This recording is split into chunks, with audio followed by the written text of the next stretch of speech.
Welcome to Live.Laugh.Launch, the podcast where we take your go-to-market strategy seriously. But not too seriously. We're your co-hosts. I'm Katie. And I'm Veronica. And we're marketing pros who've survived enough launches to know that perfection is a myth and coffee, and sometimes cocktails, are a must. In this podcast, we talk strategy, share hard-earned lessons, and say the quiet part out loud, whether you asked for it or not. We'll tackle the good, the bad, and the hilarious of marketing so you can giggle, not gaggle, your way through your next launch. Because if you're not living, laughing, and launching, are you even marketing? Let's get into it. Hey, I'm so excited to see you guys. Today we have Rebecca Hannan. She is the demand generation lead at Vizrt with 13 years of experience in SaaS B2B tech. She loves spending time outdoors. She attends concerts and binge watches Netflix and Disney shows. She recently finished a show called 1,000 Blows on Disney Plus. So I'm going to take a look at that because I have been binging and I'm looking for something new. So welcome to our podcast. We're so excited to have you here. Thank you. Thanks for having me. Hello, welcome back. I'm super excited to have you on. You know, this podcast is about go-to-market, so it's all of the different aspects of taking a product, new feature, et cetera, to market, and demand generation is definitely a huge part of that. That's a little bit outside of what Veronica and I have historically done, so we have lots of questions for you. But I guess the first one, since we've been ourselves in content and then product marketing for me and general marketing and sales enablement and product marketing for Veronica, we'd love to, hear a little bit about how you have worked with product marketing in the past and what you've seen be most successful.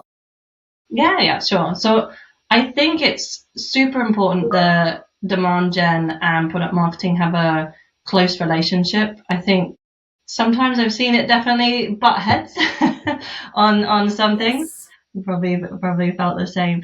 But from my perspective, I think it only really works, in getting products to market or running proper campaigns if the two understand each other and are aligned on what those goals are.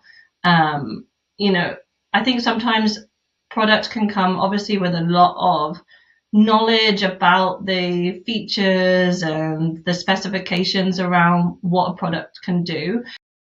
And what demand gen's responsibility is to really translate that into meaningful things for the customers, and to make sure that we're kind of talking their language, not just talking the language that, maybe we want to say, oh, we've got this cool new feature and it does X, Y, Z. Well, why should they care about that? So I think that's why the two coming together. I think also a big thing is sales in this. And quite often the demand gen team have a really close relationship with the sales team and are getting direct feedback from them regularly. So being able to share that back through to the product marketing team that maybe they don't always have those one-on-one conversations is really important. That's a good point. Less feature talking and more storytelling. So that's the biggest trend right now. We've had other individuals on our podcast that have stressed storytelling. So that's a good point for you to make here. Yeah, it's actually one of our brand things is about storytelling because we deal with video. So best way to tell story is through video. Yeah, and that's obviously an awesome medium for bringing in leads. Speaking of, I'd love to hear sort of a hot take question. Do you think any kind of lead generation format is dead? As you know, folks always love to claim on LinkedIn, for example, gated content, etc. Or do you still see kind of merit in the things that we've been doing in marketing for quite some time?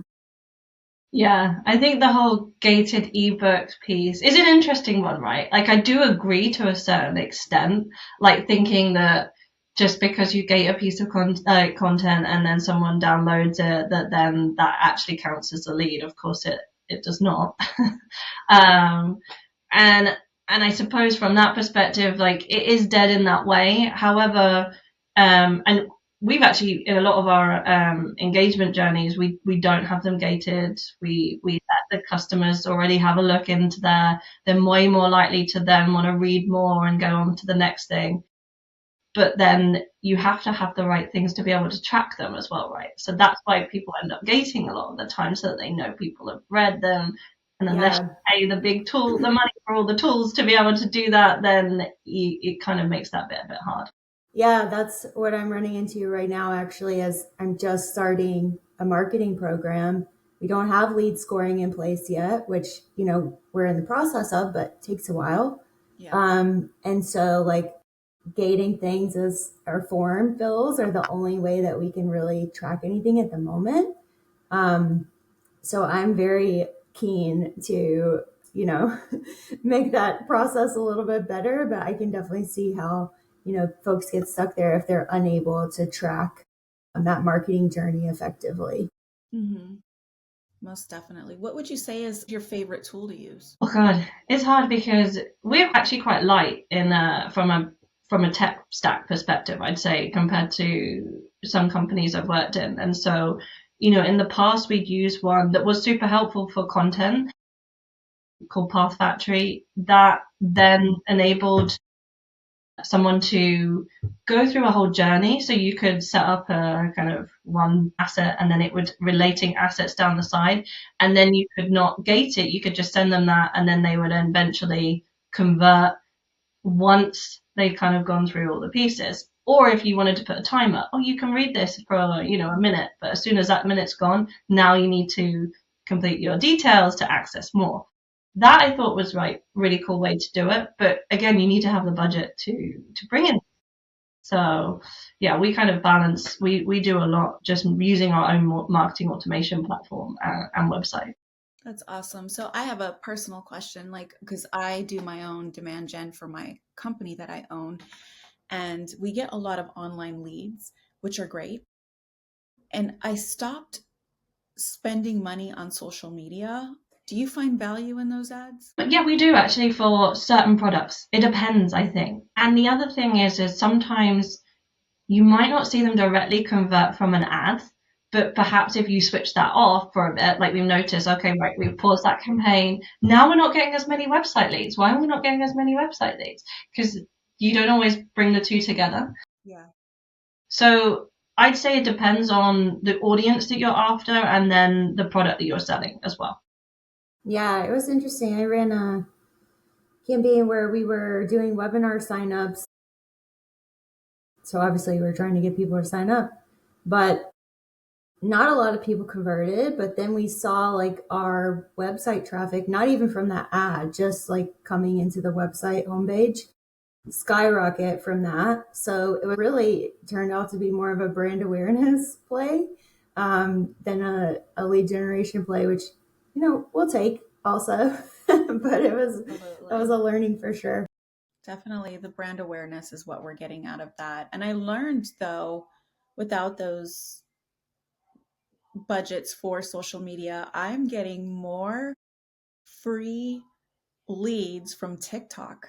Interesting. Let's just hope it doesn't get shut down. And that's free marketing right there. So it's great. It's that influencer marketing, which honestly, like that hasn't really sat so much in my team. It's ended up being in the like PR and comms team, but it's super important and it's often harder to ask for budget towards because in demand gen we're really set on like leads and pipeline and we have those goals and we need to show that our value of what we spend comes back. That's a bit harder on the brand side. Yes, super hard. And you need tools for that too. Like if you're measuring share of voice or, you need to work with a PR agency, which is a pretty large spend. So that can be difficult for small companies as well. And we found that we've had, like LinkedIn, you would obviously assume straight away is, that's going to be the best place to find B2B buyers. But we actually had one campaign for a webinar and where we're focused on like live production, like doing like live videos and things like that.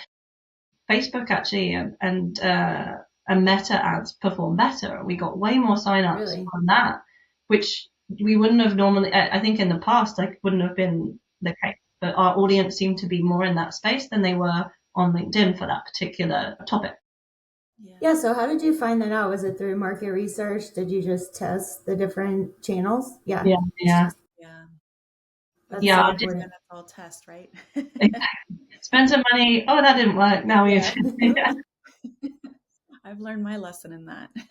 Yeah, absolutely. So I guess that's a good question too. Like, what medium have you found most effective? I'm sure it's different for every company that you've worked for, but do you have a favorite overall? No, because I find it depends on the thing we're trying to achieve. In this company, I mean, we're having a big thing at the moment because everyone loves events, Mm-hmm. which, I mean, don't get me wrong, I think it's great from, we went through COVID and not being able to see people in person and have those direct conversations. Now we're able to be back in the room with that. Great. But if you need to generate pipeline immediately, is an event going to be the thing that's going to do that? No, because it takes a while to set up and things. I think you just have to have a mixture of tactics. You can't rely on any one thing to be the silver bullet. Do you have an example of one of your favorite campaigns or a campaign that was super successful? They don't have to be the same. Yeah. Um, so actually, probably one recently, well, a couple of years ago, since I started at Vizrt, I work really closely with the PR and comms lead. I've done in the past like research type campaigns, so you do your own independent research, and so had she in the previous agencies, but they hadn't really done that in Vizrt. So we commissioned a piece of our own research with B2C people because it was about how people engage with what you're seeing on like news shows or in sports, kind of the graphics on that. So having your own independent research and stats that are your own that then Yeah. we could use to create webinar, an ebook, in sales material, and sales decks. It wasn't like one thing that this one piece of research did. It was multiple, and then it stretched across not just this year but the following year as well. So I think making sure that a campaign isn't just one thing, Yeah. it's multiple areas. I think we did a bit of that as well in the past when we were at Iron Mountain, didn't we? Yeah, for sure. I think using those, I mean, people call it different things, but like big rock pieces of content and splitting it into pebbles, as some people say, is super important. And also, like, not always easy to do because marketers are moving so fast. They're like, okay, like shit, we got to get this like one event, and we got to do 3 blogs and whatever. But you don't really think about all the ways that would be effective that you could use the different things. Like, for example, research, you can put stats on social media. I may not think about that. Or you can like pull them into sales decks, or there's so many different ways that you can leverage all those things. Yeah, and another good question that I would love to know from demand gen perspective, because product marketing, we have to grab so many cross-functional teams and kind of align everybody together. And Katie and I worked on a project at our last organization where we had to really put a launch plan together. What are your best strategies for getting everyone rowing in the same direction from a demand gen perspective? Yeah, that's a good question. It's a hard one to solve because I think it's a human thing, right? I think what I found usually is just making sure up front that you have the people in the room that you think you need to be to execute on what's a campaign or a sales play or whatever it is. I think having a clear goal from the start of what we should and shouldn't be doing so that there's not drift and people, you can have people kind of rock the boat a bit and try and take it in other directions. But as long as you have that like North Star of like, this is the direction that we want to go as a business and this is what leadership are telling us to do. So let's all get there and get there together. That's probably the main thing you need to kind of achieve. Otherwise, yeah, it's just going to go off and not work. For a role that's so focused on testing and data, I'd love to hear how you stay creative, because I find that a challenge myself, and you can't always go to Budapest like we did with our boss at Iron Mountain. So how do you kind of stay, or even just like get in that creative mindset when you need to? Yeah, it's hard, isn't it? Because like I do love the data side of things and looking into that, but ultimately, yeah, we're all marketers. Not because I want to sit there and do graphic design because I'd be terrible at that, but you still want to have a creative outlet. What I've done with my team is I've set a goal that over the year we're going to try and do 2 kind of pilot innovation projects so that we all come together and we share ideas of things that we could do, obviously still to help solve those business challenges, but that it's some things that are outside the box, that aren't things that we're working on day to day, and then share that between each other so that hopefully I work better as sharing and kind of collaboration. So I think that's how I've tried to sort of solve it in my team to sort of get us all the creative juices flowing. Yeah, for sure.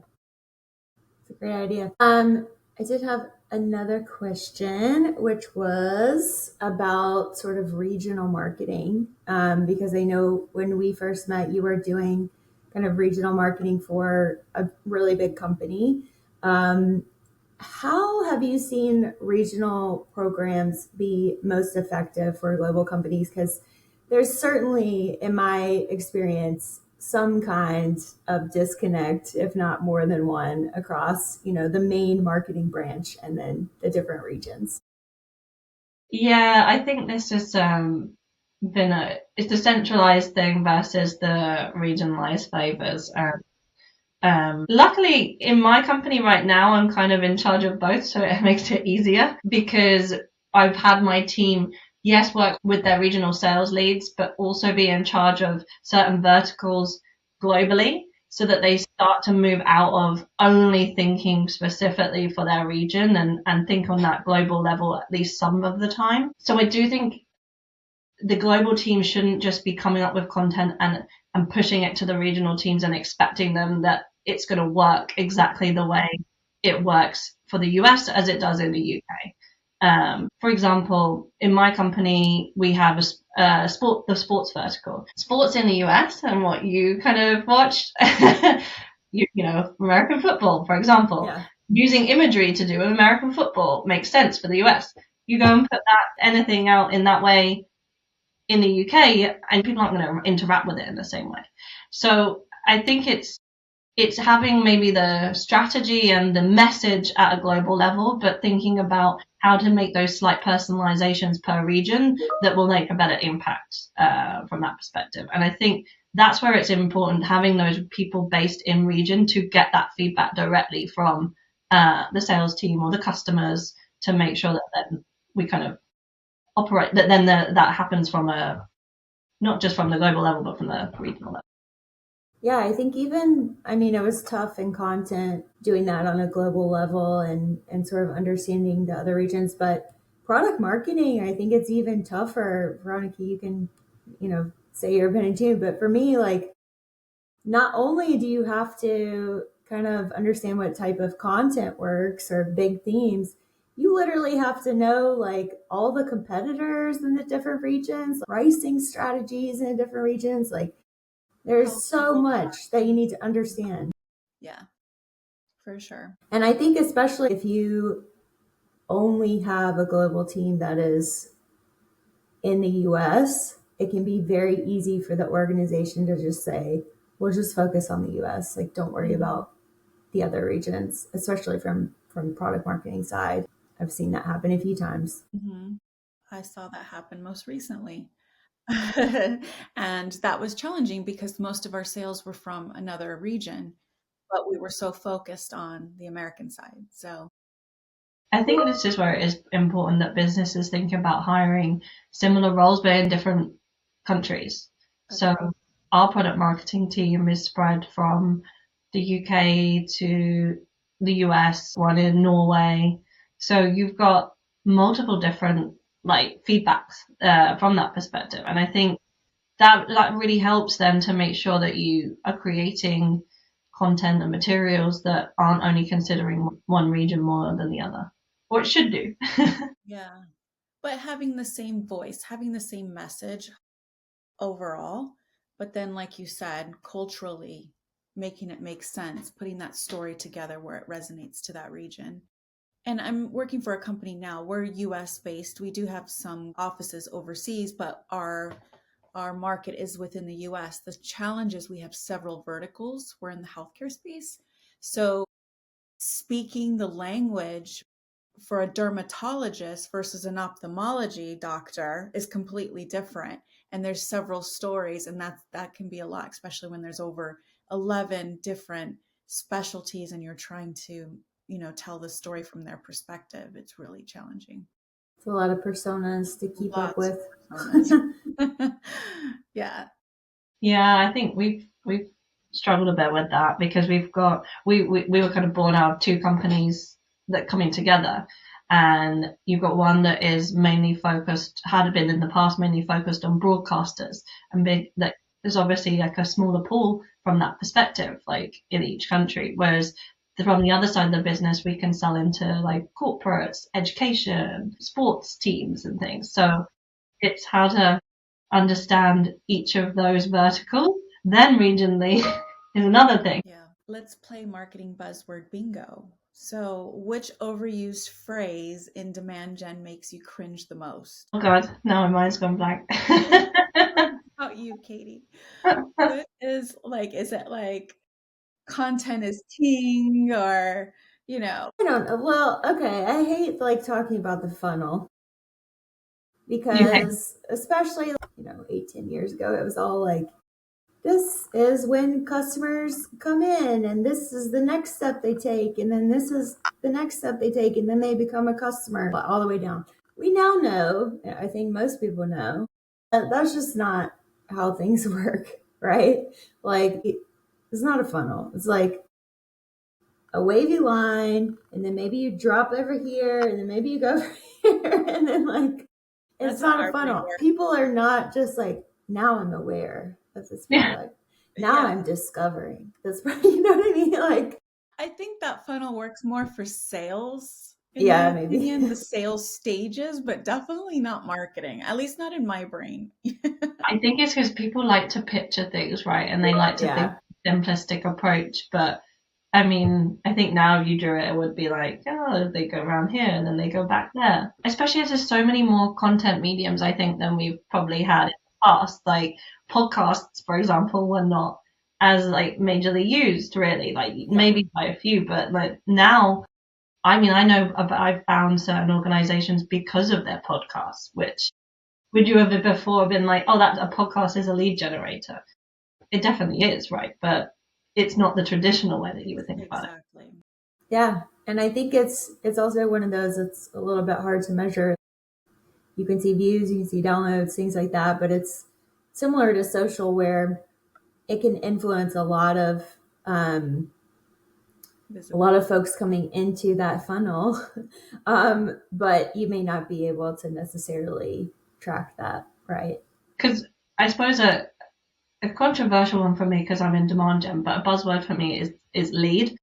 Because if you say lead to a marketer, to a salesperson, they could be meaning a very different thing. Yes. Or they shouldn't though. That's the thing, is it should mean the same. A lead should really mean that someone is actually interested in buying your products, not just I've watched a webinar, right, downloaded an ebook, right? That's someone who's observing you, maybe, in the background, but not like directly interested. So I think this is what I'm finding at the moment in my organization. When I say lead and the sales team say lead, are we talking the same language? And maybe not always. Yeah. Speaking of that, what steps do you take to ensure that the leads you're getting in, sorry for the terminology, are actually a fit with your ICP? That's something that I'm struggling with right now, just like because we don't have as much brand awareness. Like, I'm like, all right, I'm trying to get some brand awareness, but like I'm bringing in some people that aren't necessarily a fit because they don't integrate with like the technologies that we integrate with, for example. Yeah, we've been trying to do a lot of work on our ICP at the moment as well, because like I said, we've got so many different verticals, and so vertical, it's a very different ideal customer profile for us. So we don't have a way that automatically kind of does it. I think they're sure there's ways to do that. But definitely our BDR helps with that qualification. For example, we had a lot of people recently reaching out because they want to start a podcast and we're not the tool to come to start a podcast. Maybe once you have one and you want to set up a bit more of a better studio for all of that, come to us. But then in a way it's great because say one of their podcasts takes off, they know about us and they maybe down the line are going to convert. So I think it's good to have those flowing in and nurture them, but you just need to have that filter of when do they go further than just in your systems and make sure that you've got a blocker to stop that. What is one tip that you would give to other demand gen professionals that are listening to this podcast? Maybe, or someone who wants to get into demand gen? One tip, I would say make sure you're closely aligned with your sales leadership, because if you're running a campaign and the sales team are not on board, then it will not be a successful campaign. So there's actually, what's the point of generating the leads if they're not being followed up on? That'd probably be my one tip. And if you're looking to get into demand generation, I think it's a great career for kind of like the T-shaped people. So you do get to be creative, but you do have to be a bit analytical for sure, because you need to make sure that you're analyzing what your campaigns are doing and making adjustments based on that. So yeah, I think anyone that's kind of looking to, get involved in events, but also digital, and have a kind of real good overview of all those kind of different multi-channels, then demand gen's a good place for you. If a new kind of founder, business owner, small business owner is listening to this, what would you tell them to look for in a demand gen marketer if they're hiring someone, if they're at that stage? Or what would be the first steps that you would tell them to take individually if they're not quite there yet? Like, what should they do first? If they're looking for someone, I would always go for someone who's hungry and eager to get their hands dirty. That not someone that's like, no, that's not my job. Because a lot of the time you do need to kind of get stuck in with it, right? And get with the sales team. If you don't have like a BDR team, be willing to qualify leads even and look at that and go in there. So you need someone who really, wants to get stuck in. And is a quick learner, I would say. That's what I always look for. So yeah, that would probably be the main thing. And if you're doing it yourself, good luck. And,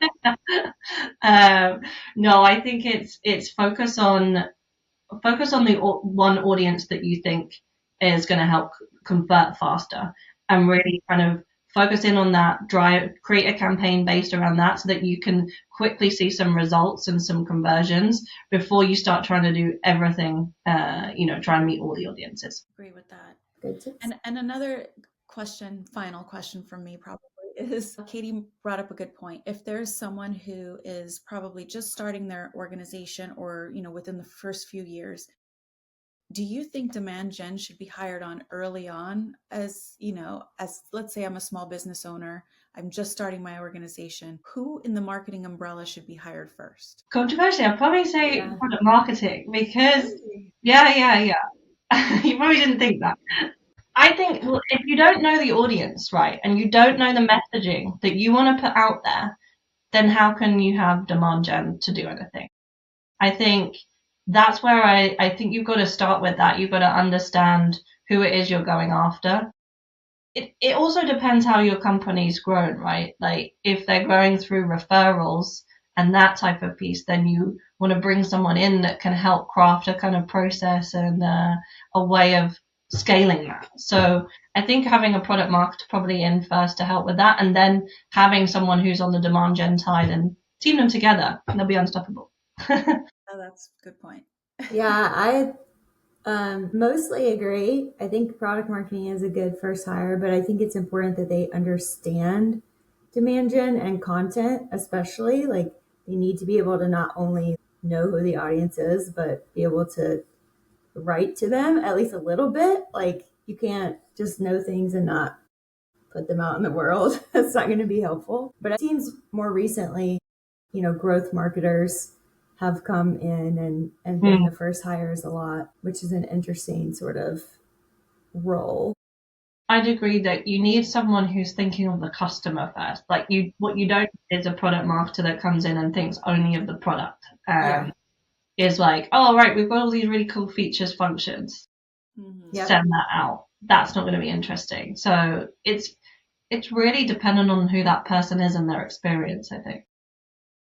It's also tough because, and I would push back a little bit, because the first product marketers, having been one myself more than once, are often given a lot of tasks that are not traditional product marketing tasks.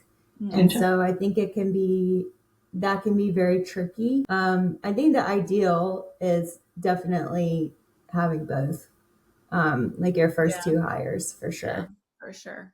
That is going to wrap up our episode. So, Vex, thank you very much for joining us. It was great to pick your brain about demand gen, and I'm sure I'll have many more questions in the future for you. Great to catch up.